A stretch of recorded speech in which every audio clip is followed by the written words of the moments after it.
Bien, jóvenes cachimbos, buenas tardes, los saluda el profesor Rolando Rocha nuevamente aquí para ver la continuación del tema de inferencias.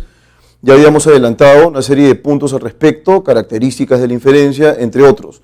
Lo que corresponde ahora es ver en casos muy específicos cómo opera la inferencia en el marco de la comprensión lectora de manera muy particular. Y en ese sentido vamos a permitirnos desarrollar una serie de actividades ad hoc que van a decantar en la aclaración de todo el mecanismo inferencial en rigor, ¿no? Son en realidad preguntas muy pequeñas, muy puntuales, actividades bastante precisas, pero que van a ser ilustrativas para continuar, ¿sí?, con el tema de la inferencia en la comprensión lectora. Así que arrancamos de inmediato, vamos a enfrascarnos en el ámbito de los textos y a partir de ello vamos a discutir la pertinencia del concepto de inferencia. Bien, señores, y entonces aquí nos hablan de la comprensión lectora y la inferencia y se señala aquí en el título apenas el prototipo inferencial, ¿no? El prototipo inferencial, ¿qué cosa es eso? Es el modelo. O sea, el modelo de inferencia regular, digamos, muy utilizado en la comprensión lectora. Y entonces hay una serie de cuestiones que tenemos que afinar aquí, ¿no? Tenemos que sobre las que tenemos que reflexionar. Una de ellas es la vinculada con en qué momento infiero, ¿no? En qué momento infiero, cuándo estoy desprendiendo datos. Eso lo haces todo el tiempo, eso ya lo habíamos visto la semana pasada, incluso en el texto en inglés. Todo el tiempo estás razonando, utilizando las pistas para poder llegar a conclusiones satisfactorias. Y eso mismo se podría aplicar entonces en el marco informativo, siempre reducido, que nos brinda el texto estándar, ¿no? Así que vamos a abordar el caso número 1 para ver sobre qué trata. Caso 1 dice acá, en un testamento hológrafo, un abuelo de 90 años, un abuelo nonagenario, les hereda a sus 5 nietos, Ariana, Muriel, Lucio, Christopher y Darío, un edificio de 5 pisos, de tal modo que cada uno de ellos llega a vivir en un determinado piso. Sabemos que Ariana resulta propietaria del 4.º piso, Darío es dueño del 2.º, y Lucio vive más abajo que todos. Si sabemos además que Christopher reside debajo de Ariana, se deduce necesariamente que A. Christopher vive debajo de Darío, Muriel vive debajo de Ariana, Christopher vive en el último piso y Muriel reside en el 5.º piso. Bueno, me parece que aquí la respuesta es bastante obvia, ¿no? Son 5 nietos, a cada uno de ellos le toca un piso, ¿no? Acá lo colocamos al costado. Cada uno va a tener un piso en rigor, ¿no? Ariana resulta propietaria del 4.º piso. Entonces, acá ya tenemos un marco de referencia específico, ¿sí? Aquí está Ariana, ¿sí? Ariana. Entonces luego nos dice lo siguiente, ¿no? Darío es dueño del 2.º. Acá está, Darío dueño del 2.º. Darío, ¿sí?, está en el 2.º piso. Y Lucio vive más abajo de todo, o sea, en el primer piso vive Lucio. Nos queda ubicar entonces a 2. Muriel y Darío. Entonces, sabemos que Ariana resulta propietaria del 4.º piso, Darío es dueño del 2.º y Lucio vive más abajo de todos. Si sabemos además que Christopher reside debajo de Ariana, Christopher, aquí está Christopher. Muy bien. ¿Quién viviría entonces en el último piso? ¿Quién viviría entonces en el último piso? ¿Viviría Christopher? De ninguna manera, porque él está debajo de Ariana. Christopher vive debajo de Darío, ¿sí? Ahí tenemos los datos. Muriel vive debajo de Ariana, eso es falso. Christopher vive debajo de Darío, también es falso, vive encima. Muriel vive debajo de Ariana, no, está en el último piso. Christopher vive en el último piso, falso también. Muriel reside en el 5.º piso, esa sería la clave correcta. Ha sido asesinado el hacendado Butcher, es el caso 2. Se sospecha del capataz, del peón más anciano y de la viuda. Si hubiese sido el capataz, el crimen se habría cometido en el zaguán. Si el culpable hubiese sido el peón más anciano, el asesinato se habría producido antes del mediodía. Si la joven viuda hubiese sido la asesina, la víctima hubiese muerto envenenada. Dado que el crimen se perpetró casi a medianoche, se concluye válidamente que: alternativa A, el asesinato ocurrió en la mañana; B, el crimen se perpetró en el zaguán; C, el peón más anciano es inocente; Y D, el victimario fue sin duda el capataz. La clave correcta sería la alternativa C. El peón más anciano es inocente. Ahora hablemos un poco acerca de tipología inferencial, ¿no? ¿Qué tipos de inferencias podemos nosotros detectar en el marco de la comprensión lectora? Y bueno, en realidad hay varias, ¿no? Hay varias inferencias. Por ejemplo, una de ellas es la inferencia prospectiva, ¿sí? Aparece en la clasificación. La inferencia prospectiva es aquella inferencia, voy a señalarla aquí, es una inferencia que permite determinar con precisión, o más o menos precisión, el tiempo en el futuro en el que se va a realizar una acción, en el que va a ocurrir un determinado fenómeno, etcétera, etcétera, ¿no? Eso es lo prospectivo. Ahora, la inferencia holística es una inferencia que tiene por finalidad detectar los errores, detectar los aciertos de manera global, ¿no? Es decir, en el marco de la lectura. En el marco de la lectura eso va a ser posible. Si es solamente un texto descriptivo, pues no sé, sería el tópico central, ¿no? Si hay, digamos, un discurso medio injurioso, con total seguridad el tema es otro. Entonces, la inferencia holística es un tipo de inferencia, que permite al lector obtener datos globales de la lectura. Y ahora esos datos que se desprenden de la lectura no es que el lector sea divino, ni mucho menos, ¿no? Son los datos los que nos brindan algún tipo de expectación, son los datos los que nos invitan a pensar a qué se refiere con el marco general, ¿no? De qué trata el texto, sobre qué discute el autor, eso es inferencia holística. La inferencia de datos más bien es bastante puntual. A partir de un dato concreto, la lectura tiene varios datos, varias ideas, escojo una idea y de esa idea me permito desprender más información. Y esa es una inferencia de datos, ¿no? Es un dato en concreto del texto. La inferencia causal, lo tienen ahí, es una inferencia que pondera la veracidad. La inferencia causal es la inferencia que pondera la veracidad, decía yo, porque se tiene que definir cuál es el factor, cuál es la causa por la cual ocurre un determinado fenómeno, se ejecuta una determinada acción, etcétera, etcétera. Entonces es causal, ¿no? Porque es objetiva. El lector puede ser capaz de definir cuáles son las conductas que determinan, por ejemplo, casos de insomnio, ¿no? Depresión, etcétera, etcétera. Entonces, la causal busca eso, ¿no? Definir la causa. Inferencia léxica. Uno puede, a partir de ciertos vocablos o ciertas expresiones mayores, ¿sí? Puede determinar el sentido contextual de un vocablo en concreto. Eso es inferencia léxica. Finalmente, la inferencia de la intención, queridos cachimbos, está asociada con los objetivos que persigue el autor de un texto, ¿no?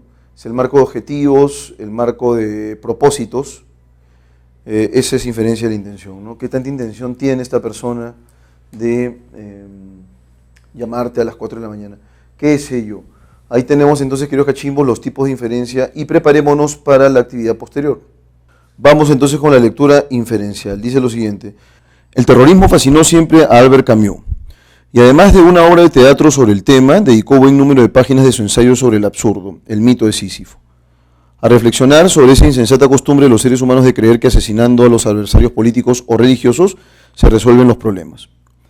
Entonces, aquí en estas primeras 4 líneas, queridos cachimbitos, el autor aborda, ¿no es cierto?, una de las obras, en realidad uno de los tópicos, que despertaban sus hondas reflexiones, ¿sí? Se refiere él al mito de Sísifo, ¿no?, en el que reflexiona sobre esa insensata costumbre de los seres humanos de creer que asesinando a los adversarios políticos o religiosos se resuelven los problemas. La verdad es que, salvo casos excepcionales en que el exterminio de un sátrapa atenuó o puso fin a un régimen despótico, los dedos de una mano sobran para contarlos. Esos crímenes suelen empeorar las cosas que quieren mejorar, multiplicando las represiones, persecuciones y abusos. No es el caso ciertamente de quienes, como acaba de ocurrir en Cambrils y en la Ramblas de Barcelona, embisten el volante de una camioneta contra indefensos, transeúntes, niños, ancianos, mendigos, jóvenes, turistas y vecinos. tratando de arrollar, herir y multar al mayor número de personas. ¿Qué quieren conseguir demostrar con semejantes operaciones de salvajismo puro, de inaudita crueldad, como hacer estallar una bomba en un concierto, un café o una sala de baile? Se trata de demostrar el desprecio que les merece una cultura que desde su punto de vista está moralmente envilecida porque es obscena, sexual y corrompe a las mujeres, otorgándoles los mismos derechos que a los hombres. Pero esto no tiene sentido, porque la verdad es que el podrido occidente atrae como la miel a las moscas a millones de musulmanes que están dispuestos a morir ahogados con tal de introducirse en ese supuesto infierno. Tampoco parece muy convincente que los terroristas del Estado Islámico o Al-Qaeda sean hombres desesperados por la marginación y la discriminación que padecen en las ciudades europeas. Lo cierto es que buen número de los terroristas han nacido en ellas y han recibido su educación también allí, y se han regateado y se han integrado, más o menos en las sociedades en las que sus padres o abuelos eligieron vivir.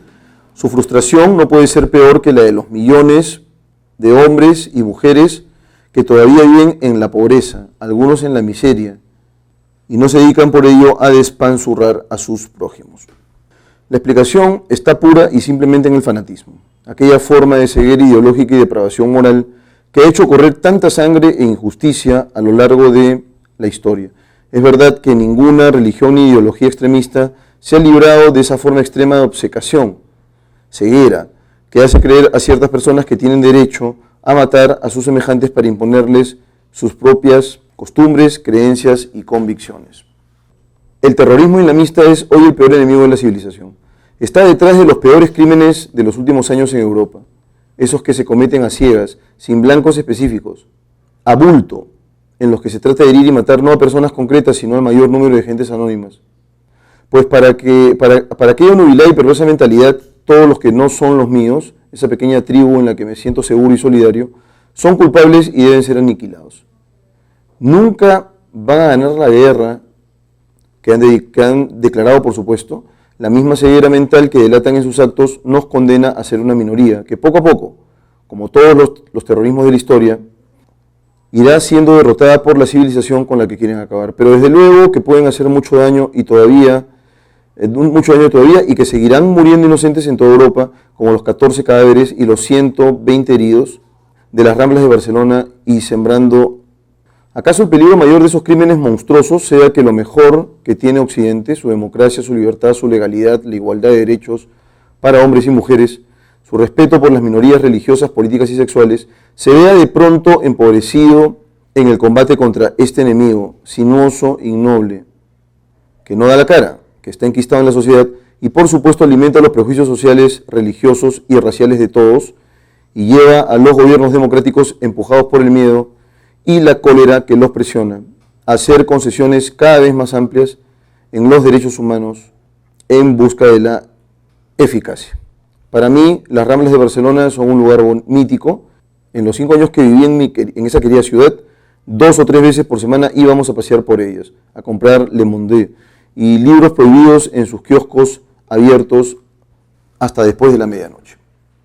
Los hermanos Goytisolo conocían mejor que nadie los secretos escabrosos del barrio chino, que estaba a sus orillas. Y Jaime Gil de Viedma, luego de cenar en el Amaya, siempre conseguía escabullirse y desaparecer en alguno de esos callejones sombríos. Pero ¿acaso el mejor conocedor del mundo de las Ramblas barcelonesas era un madrileño que caía por esa ciudad con puntualidad astral? Juan García Hortelano, una de las personas más buenas que he conocido. Él me llevó una noche a ver en una vitrina que solo se encendía al oscurecer una truculenta colección de preservativos con crestas de gallo, birretes académicos y tiaras pontificias. El más pintoresco de todos era Carlos Barral, editor, poeta y estilista que, revolando su capa negra, su bastón medieval y con su eterno cigarrillo en los labios, recitaba a gritos después de unos gins al poeta Bocángel. Esos años eran los de las últimas bloqueadas de la dictadura franquista. Barcelona comenzó a liberarse de la censura y del régimen antes que el resto de España. Esa era la sensación que teníamos paseando por las Ramblas, que ya eso era Europa, porque allí reinaba la libertad de palabra y también de obra, pues todos los amigos que estaban allí actuaban, hablaban y escribían como si ya España fuera un país libre y abierto, donde todas las lenguas y culturas estaban representadas en la disímil fauna que poblaba ese paseo por el que a medida que uno bajaba, se olía y a veces hasta se oía la presencia del mar. Allí soñábamos, la liberación era inminente y la cultura sería la gran protagonista de la España nueva que estaba ya asomando en Barcelona. Era precisamente ese símbolo el que los terroristas islámicos querían destruir, derramando la sangre de decenas de inocentes al que aquella furgoneta apocalíptica, la nueva moda, fue dejando regados en las Ramblas. Ese rincón de modernidad y libertad, de fraterna coexistencia de todas las razas, idiomas, creencias y costumbres, ese espacio donde nadie es extranjero porque todos lo son, y donde los kioscos, cafés, tiendas, mercados y antros diversos tienen las mercancías y servicios para todos los gustos del mundo, por supuesto que no lo conseguirán. La matanza de los inocentes será una poda y las viejas Ramblas seguirán imantando a la misma variopinta humanidad, como antaño y como hoy, cuando el aquelarre terrorista sea apenas una borrosa memoria de los viejos y las nuevas generaciones se pregunten de qué hablan, qué y cómo fue aquello. Bueno, este es un texto de Vargas Llosa. Yo no estoy seguro si hay una argumentación aquí, pero la pregunta gira en torno de una argumentación, ¿no? Y nos piden aquí que digamos cuál sería la mejor síntesis de este texto de Vargas Llosa, quien es un articulista frecuente en el país, ¿no? ¿Cuál sería entonces aquí la respuesta correcta? ¿Cuál sería el enunciado que mejor sintetiza el texto? A. La única dispensa del terrorismo se da o ocurre cuando se trate de derrocar a un sátrapa que vulnera los derechos de los ciudadanos. La cultura de la libertad y de la tolerancia sufre un daño letal cuando es socavada, debilitada por las acciones irracionales de algunos fanáticos. Vamos en principio con esas dos. Dice aquí que la única dispensa, el único, digamos, punto de quiebre para expresar tolerancia con el terrorismo, ocurre cuando se trata de derrocar a un sátrapa que vulnera los derechos de los ciudadanos. O sea, en ese caso tenemos que nosotros que dejar que exista el terrorismo, ¿no? Porque el terrorismo va a permitir que un sátrapa, imaginemos un dictador, sea derrocado. No, esa no es en absoluto la síntesis del texto, ¿no? La cultura de la libertad y la tolerancia sufre un daño letal cuando es socavada por las acciones irracionales de algunos fanáticos. No es solamente un fanático, aquí en el texto se habla de terrorismo, así de concreto, con todas sus letras, entonces esa no puede ser la clave. Aunque la inmensa mayoría de acciones terroristas padece de insania es locura, algunas acciones terroristas muestran temple moral. Y finalmente, la sevicia terrorista puede infligir es causar daño, castigo, lamentables daños a la civilización, pero al final la cultura democrática se impondrá. Bueno, entonces la clave correcta ahí es claramente la alternativa D. La crueldad terrorista, la sevicia terrorista, puede infligir lamentables daños a la civilización, eso es cierto, pero al final la cultura democrática es la que se impone en palabras del autor. Vamos con la pregunta número 2. En la lógica de la argumentación de Vargas Llosa, Ramblas de Barcelona es un símbolo del progreso económico, del avance de la tecnología, de la ciudadanía libre, de la intolerancia religiosa. Bueno, si hubo personas caminando en la Rambla, las Ramblas de Barcelona, y de pronto apareció un desadaptado en el lugar en el que no debía estar, ¿no? Porque se supone que eso está prohibido. Las Ramblas de Barcelona, de alguna manera Vargas Llosa lo toma este lugar con la finalidad de establecer un símil, ¿no?, entre la situación actual y lo que era pues este lugar antes. El lugar, por supuesto, que se vio teñido de sangre, ¿no? Se infiere entonces de manera razonable que las Ramblas de Barcelona simbolizan la ciudadanía libre, ¿no? La gente caminando, ¿no es cierto?, sin miedo, a pesar que los terroristas allí en Europa están muy bien organizados, ¿no? 3. Mario Vargas Llosa menciona al filósofo Albert Camus para poner de relieve que, alternativa A, el terrorismo fanático puede ser muy cautivante para la literatura o la filosofía. Bueno, como Vargas Llosa escribe este artículo, a Vargas Llosa le encanta el terrorismo, nada que ver, ¿no? Y a su vez, por esa razón, Vargas Llosa menciona a Camus. Las acciones terroristas son más perniciosas que los males que combaten. Eso es cierto, ¿no?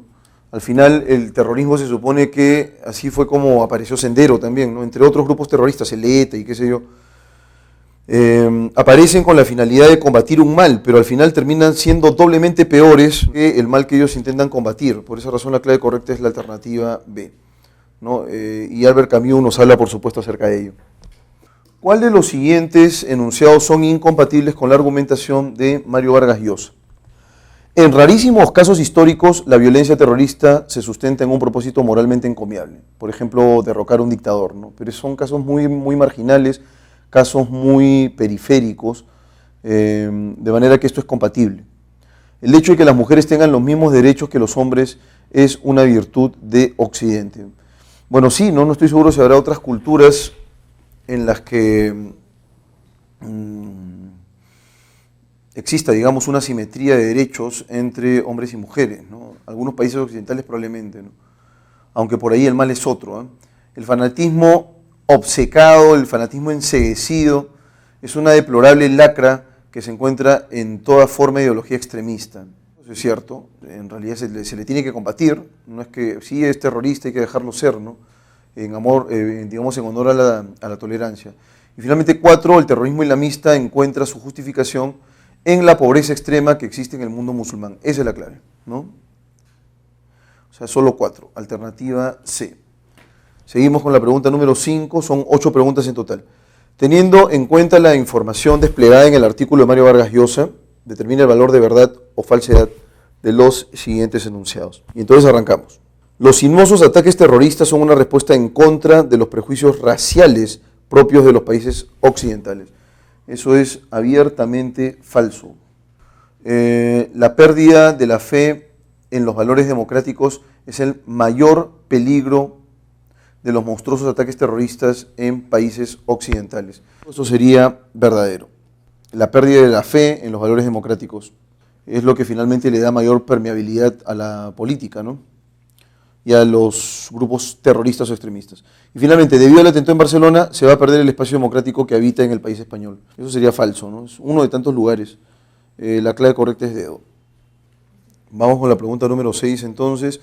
Se infiere que el terrorismo islamista busca afianzar un modelo de sociedad igualitaria, cerrada, heterogénea, dinámica. Con total seguridad es una sociedad cerrada a cualquier tipo de cambio, ¿no? Todo está asignado por lo religioso y además son un grupo muy bien cohesionado. Entonces el modelo de sociedad que ellos buscan es un modelo de sociedad que no sea abierta al mundo, pues finalmente ellos sí consideran que tienen enemigos y que ellos están combatiendo contra esos enemigos. Pregunta número 7. De acuerdo con Mario Vargas Llosa, el terrorismo islamista es el peor enemigo de la civilización porque esgrime fanatismo e intolerancia, desencadena pobreza e ignorancia, lucha contra la intolerancia religiosa, defiende los valores tradicionales. ¿Cuál sería la clave correcta aquí? O sea, nos están pidiendo, es en realidad una pregunta de inferencia causal, ¿no? Esgrime fanatismo e intolerancia, ¿sí? Desencadena pobreza e ignorancia, no tiene nada que ver.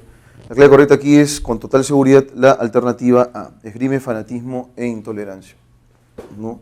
Entonces no hay nada que no esté en el marco de la línea, ¿sí?, de los terroristas. Si te sales un poco del foco, simplemente mueres, ¿no? En el caso de los grupos como ISIS, por ejemplo, son grupos muy radicales, ¿no? No hay manera de poder dialogar con ellos. Te arrancan la cabeza con un cuchillo de guerra y es lo que hay. Se infiere que Mario Vargas Llosa emplea el término aquelarre. Literalmente aquelarre es concilio de brujas, ¿no? Es la reunión de brujas. Entonces el término aquelarre para resaltar el carácter del movimiento terrorista, irracional, popular, religioso, hermético. Hermético es cerrado, ¿no? Cerrado, blindado. La clave correcta es A, irracional.